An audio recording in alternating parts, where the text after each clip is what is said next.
আসসালামু আলাইকুম ওয়া রাহমাতুল্লাহি ওয়া বারাকাতুহু। বিসমিল্লাহির রহমানির রহিম। আলহামদুলিল্লাহি রাব্বিল আলামিন ওয়াল আকিবাতু লিল মুত্তাকিন ওয়াসসালাতু ওয়াসসালামু আলা নাবিয়্যিহি মুহাম্মাদিন ওয়া আলিহি ওয়া আসহাবিহি আজমাইন। আম্মা বা'দ। সম্মানিত দিনদার ভাই ও বোনেরা, আজ আমি আপনাদের জন্য অত্যন্ত চমৎকার একটা ভিডিও নিয়ে হাজির হয়েছি। বন্ধুরা আমার, আপনারা জানেন গত কয়েক বছর পর্যন্ত আমি বাংলাদেশের বিভিন্ন প্রান্তে সফর করে বেড়াচ্ছি। আলহামদুলিল্লাহ, যেখানেই যাচ্ছি অসংখ্য অগণিত ভাই ও বোন আমার সাথে দেখা সাক্ষাৎ করে তাদের নানা রকম সমস্যার কথা তুলে ধরছেন। আমিও আমার সাধ্যানুযায়ী তাদের সাহায্য করার চেষ্টা করে যাচ্ছি। বন্ধুরা আমার, আল্লাহ রাব্বুল আলামিনের কাছে এই প্রার্থনা করি, আল্লাহ রাব্বুল আলামিন যেন আমাকে আমৃত্যু মানুষের খেদমতে নিয়োজিত রাখেন, আমিন। বন্ধুরা আমার, আমরা যখন বিভিন্ন এলাকায় সফরে বের হই তখন কিছু ভাই ও বোন তাদের অত্যন্ত কিছু কষ্টের কথা আমাদের সাথে শেয়ার করে থাকেন। ইদানিং কিছু ভাই ও বোন তাদের ঋণ পরিশোধের জন্য এমন কোন দোয়া যা সহিহ হাদিসে বর্ণিত আছে এমন কিছু থাকলে তা নিয়ে একটা ভিডিও করার জন্য বারবার রিকোয়েস্ট করেছেন। তারা বলেছেন যে স্যার, ঋণের পরিমাণটা এতটাই বেশি হয়ে গেছে যে কোনো উপায় এখন আর খুঁজে পাচ্ছি না। কেউ কেউ এমনটাও বলেছেন যে স্যার, অত্যন্ত কষ্টে পড়ে ব্যাংক থেকে লোন নিয়েছি, ব্যাংকের সুদ বাড়তে বাড়তে আসল ছাড়িয়ে গেছে, আর আমার এমন কেউ নাই যে আমাকে সামান্য ঋণ দিয়ে ব্যাংক থেকে মুক্তি দিবে, ব্যাংকের মামলা থেকে আমাকে হেফাজত করবে, এমন আমার আত্মীয় স্বজনের মধ্যেও কেউ নাই। কেউ কেউ এমনটাও বলেছেন যে স্যার, আপন ভাই অত্যন্ত বড় লোক, আত্মীয় স্বজনের মধ্যে অনেকেই আছেন ধনবান, কিন্তু আমি অত্যন্ত গরিব মানুষ, সামান্য ঋণে জর্জরিত হয়ে গেছি, কিন্তু সেই ঋণটুকু পরিশোধ করার মতো কোনো লোক আমার নেই, আমাকে কেউ সাহায্য করছে না। আপনি এমন কিছু শেখান যেখান থেকে সত্যিকার অর্থে আমি ঋণ থেকে বাঁচতে পারবো। তো বন্ধুরা আমার, আজকের এই হাদিসটি উল্লেখ করার পূর্বে আমি আমার নিজের জীবন থেকে একটুখানি বলি। একেবারে চাকরি জীবনের শুরুতে একটা প্রতারক চক্র বা একটা প্রতারক কোম্পানির খপ্পরে পড়ে ব্যাংক থেকে কিছু লোন নিয়েছিলাম। বেতনটাও ছিল অতি সামান্য, সেই সামান্য বেতনের অর্ধেকের বেশি ব্যাংক কেটে রাখত। দুঃখের সাথে বলছি, যে কোম্পানিতে আমি টাকাটা দিয়েছিলাম, যেদিন টাকা জমা হয়েছিল তার মাত্র 7 দিনের মাথায় কোম্পানি উধাও হয়ে গিয়েছিল। তো ছেলে মেয়ের সংসার নিয়ে খুব রকম কষ্টের মধ্যে পড়ে যায়। ঠিক তখন হাদিস শরীফ ঘাটতে ঘাটতে ঠিক এই দোয়াটা তিরমিজি শরীফের 3563 নম্বর হাদিসের মধ্যে এই দোয়াটি এসেছে। ওই দোয়াটি আমি বিশ্বাসের সাথে, আস্থার সাথে, হৃদয় দিয়ে চোখের পানি ফেলে আমি এবং আমার স্ত্রী পাঠ করতে শুরু করি।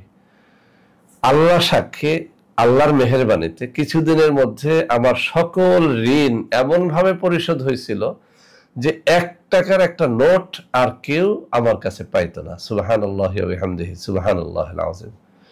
তো এই ঘটনাটুকু বললাম এই কারণে, আমরা যখন কোনো হাদিস অথবা পবিত্র কোরআনুল কারীমের আয়াতের উপর আলোচনা করি, এটাকে যদি আপনি হৃদয়ঙ্গম করতে পারেন, হৃদয় দিয়ে মানতে পারেন, বিশ্বাস করতে পারেন, ইয়াকিন আনতে পারেন, আপনি পরীক্ষা করে দেখেন আল্লাহ রাসূল সাল্লাল্লাহু আলাইহি ওয়াসাল্লাম যা কিছু বলেছেন তার একটা শব্দ, একটা হরফ কোথাও মন গড়া নাই।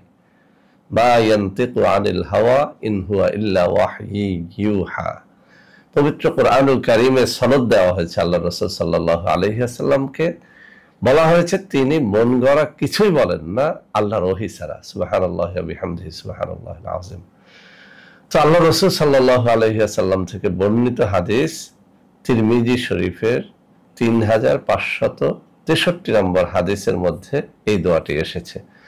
বলা হয়েছে, তোমার ঋণ যদি পর্বত সমানও হয় সেটাও আল্লাহ রাব্বুল আলামিন পরিশোধ করে দেবেন। সুবহানাল্লাহি ওয়া বিহামদিহি, সুবহানাল্লাহিল আযীম। আমি হাদিসখানার ইবারত সহ এখানে তুলে দেব, অর্থ সহ দিয়ে দেব, যাতে আপনারা পাঠ করার সময় আপনাদের হৃদয়ের মধ্যে যেন একটা ভাব তৈরি হয় যে আপনি আল্লাহ রাব্বুল আলামিনকে দেখে দেখে তার সামনে হাজির হয়ে তাকে ঋণ পরিশোধের জন্য অনুনয় বিনয় করে মোনাজাত করছেন। তো আমরা যদি এভাবে করতে পারি ইনশাআল্লাহ আপনার ঋণ সেটা যত বেশি হোক না কেন, যারা আমার কাছে এসেছেন আর যারা এই মুহূর্তে ভিডিওটা দেখছেন, যারা ঋণে জর্জরিত আছেন, কোনোভাবেই আপনাকে কেউ সাহায্য করছে না, আপনার কোনো বন্ধু নাই, বান্ধব নাই, আত্মীয় নাই, স্বজন নাই, অথবা আছে কিন্তু কেউ আপনাকে সাহায্য করছে না, আপনি একমাত্র আল্লাহর দিকে তাকাইয়া শুধুমাত্র আল্লাহর কাছে আল্লাহ রসুল সাল্লাল্লাহু আলাইহি ওয়াসাল্লামের এই শেখানো দোয়াটা যেন একটু পড়েন। বন্ধুরা, আমার বিভিন্ন কিতাবে এই দোয়াটা বিভিন্ন ভাবে এসেছে। আমার কাছে অনেকগুলো কিতাব আছে, আমি প্রত্যেকটা কিতাব ঘেটে দেখলাম, বিভিন্ন কিতাবে এই দোয়াটা পড়ার বিভিন্ন নিয়ম বর্ণিত আছে। তার মধ্যে কোন কোন কিতাবের মধ্যে এভাবে বলা হয়েছে, পবিত্র জুমার নামাজের দিন জুমার নামাজের সালাম ফিরাইয়া, একটা বইয়ের মধ্যে এসেছে 99 বার এই দোয়াটা পাঠ করতে হবে। আরেকটা কিতাবের মধ্যে এসেছে 121 বার পড়তে হবে জুমার নামাজের সালাম ফিরানোর পরে সুন্নাত নামাজের আগে। আরেকটা বইয়ের মধ্যে এভাবে উল্লেখ করা হয়েছে যে দৈনিক যে ব্যক্তি 121 বার করে পাঠ করবে এই দোয়াটা, ঋণ যত বড় হোক সেটা চলে যাবে। অন্য একটা বইয়ের মধ্যে এটাকে 100 বার পাঠ করতে বলা হয়েছে দৈনিক 5 ওয়াক্ত নামাজের পরে। তো আমার কথা হচ্ছে, আল্লাহ রসুল সাল্লাল্লাহু আলাইহি ওয়াসাল্লামের শেখানো দোয়া, হাদিস শরীফের মধ্যে সংখ্যা উল্লেখ নাই। আমার মতে আমি যেভাবে পাঠ করেছি, হাঁটতে, বসতে, চলতে, ফিরতে দোয়াটা পাঠ করতাম। কখনো কখনো সময় না পেলে নামাজের পর 100 বার করে পাঠ করতাম। তাও সময় না পেলে আমি দৈনিক 100 বার পাঠ করতাম। ভোর রাত্রে যখন তাহাজ্জুদে উঠতাম, তাহাজ্জুদের নামাজ শেষ করে কমপক্ষে 100 বার পাঠ করতাম। আপনি যেভাবেই পাঠ করেন না কেন, মূল দোয়াটি আপনি বেশি করে পাঠ করবেন, এটি হচ্ছে হাদিসের কথা। তো আপনি যদি সঠিকভাবে আল্লাহর কাছে আপনার হৃদয়ের কথাগুলো প্রকাশ করতে পারেন, ইনশাআল্লাহ আপনার ঋণ সেটা যত বেশি হোক না কেন, আমি আবারও বলছি, সেটা যত বেশি হোক না কেন, আপনি যতই অসহায় হন না কেন, আপনার ঋণ সেটা পরিশোধ হতে বাধ্য। তো বন্ধুরা আমার, আমি তিরমিজি শরীফে বর্ণিত এই যে হাদিস 3563 নম্বর হাদিস আমি আপনাদের সামনে পড়ে শোনাচ্ছি। হাদিসের মধ্যে ইবারাতখানা অনেক লম্বা, আমি সবটুকু পড়বো না, শুধু দোয়াটুকু পড়ে দিচ্ছি, আর মূল ইবারাত অর্থ সহ এখানে তুলে দিব যাতে করে আপনারা বুঝতে পারেন। মূল দোয়াটি হচ্ছে এই: আল্লাহুম্মা কফিনি বিহালালিকা আন হারামিকা ওয়া আগনিনি বিফাদলিকা আম্মান সিওয়াক। আমি আবারও পড়ছি, আল্লাহুম্মা কফিনি বিহালালিকা আন হারামিকা ওয়া আগনিনি বিফাদলিকা আম্মান সিওয়াক।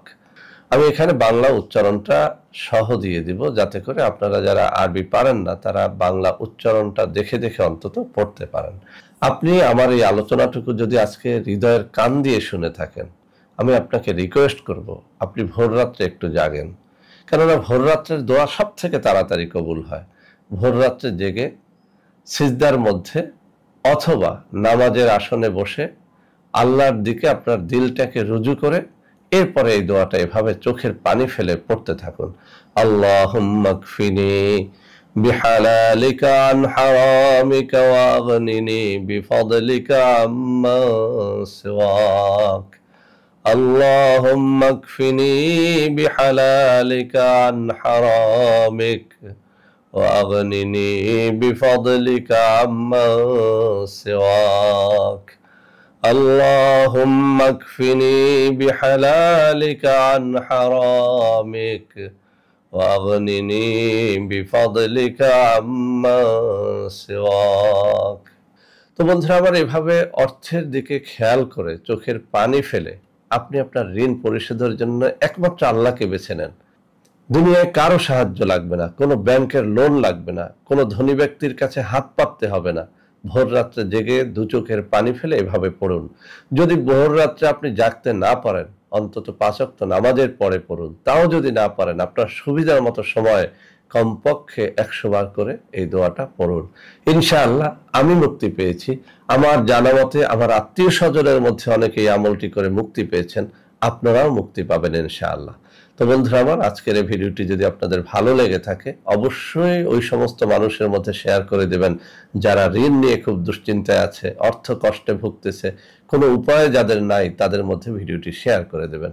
বন্ধুরা আমার, এরকম হাজারো ভালো ভিডিও পেতে আমাদের চ্যানেলগুলোকে সাবস্ক্রাইব করে রাখবেন। আল্লাহ হাফেজ। আসসালামু আলাইকুম ওয়া রাহমাতুল্লাহি ওয়া বারাকাতুহু।